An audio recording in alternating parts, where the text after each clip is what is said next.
What was your first experience with rationing? Not a lot. I was at school, so there wasn't any question of a lot of tidbits, you know. And if we were all on ration for sweets, so we never got no chocolate or anything. Once a month, I think it was, or whatever. Can you remember the amounts? What I got? Yeah. Well, I'd be lucky if I got a bar. What, of any of chocolate? Yeah. Can you remember how it impacted like Bungay or the surrounding areas? The rationing. Well, no, everybody was in the same boat. But I can remember going with my nan to see my uncle, her oldest boy, and we had to change at Norwich because he lived near King's Lynn. And there was a soldier on the bus. What would I be, about 11? And he took a bar of chocolate out of his pocket. Well, my God, my eyes are on that like that, you know, every bit he put in his mouth.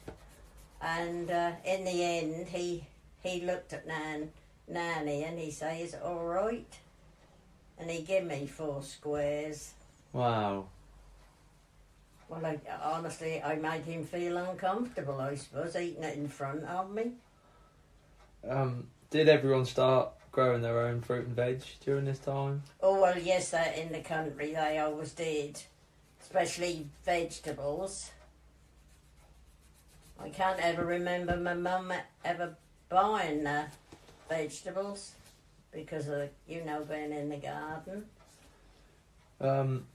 David Hollis said that the Bungay kids used to go up to Flixton and get candy or sweets from Americans. Can you remember that? Oh, yes, because we were in the middle. You see, the Beckles kids used to tell me that. They used to go at Ella and wherever. But you see, it being in Gillingham, we didn't have coaches or anything come there and get us kids. So we had to, and God, we were jealous. Because the kids at school used to say what they had. Well, I mean, they were talking about things what we hadn't seen for weeks, let alone have any.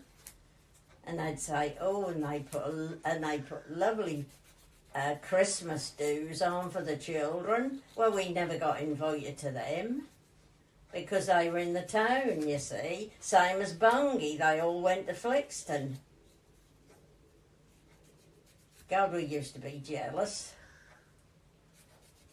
What was your first impressions of the American servicemen?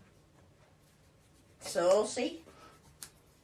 Well, I tell you, when us kids come off the common at Beckles, there was a American lorry outside the station, railway station, and waiting for stuff to come on the train.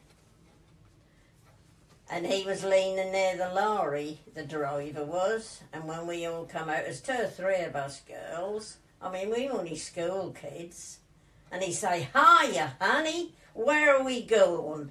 Well, I took to my heels, I was going to my granny's, and I think I done that in record time. What the hell I thought he was going to do, I never did know, but, and they laughed, I could hear them laughing as I run away.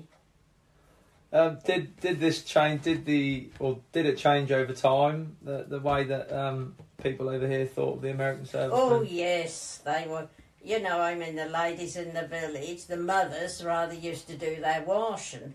The officers, my friend Mary's mum, she done a load of washing for them, the officers. Right.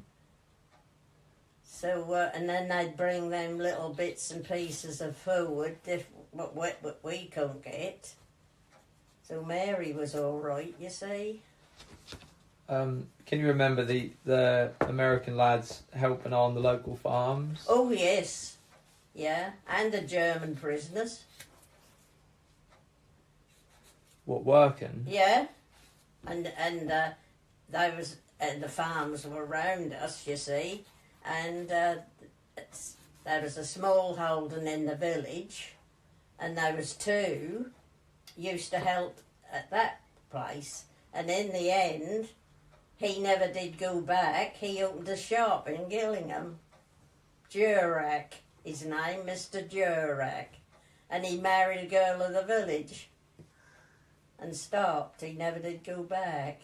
What, German prisoner of war? Yeah. Oh, wow. He was to start with, and worked on her father's bit of land, you see. Wow.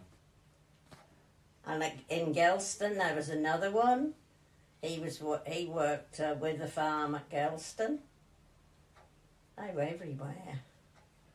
Can you remember the dancers at the bases? Well, no, I wasn't old enough to go. But all the village girls who were old enough, you know, they were 18 and that, they used to send a lorry round. What, to pick them up? Pick them up. And go to the dancers? Yeah. Wow. Yeah.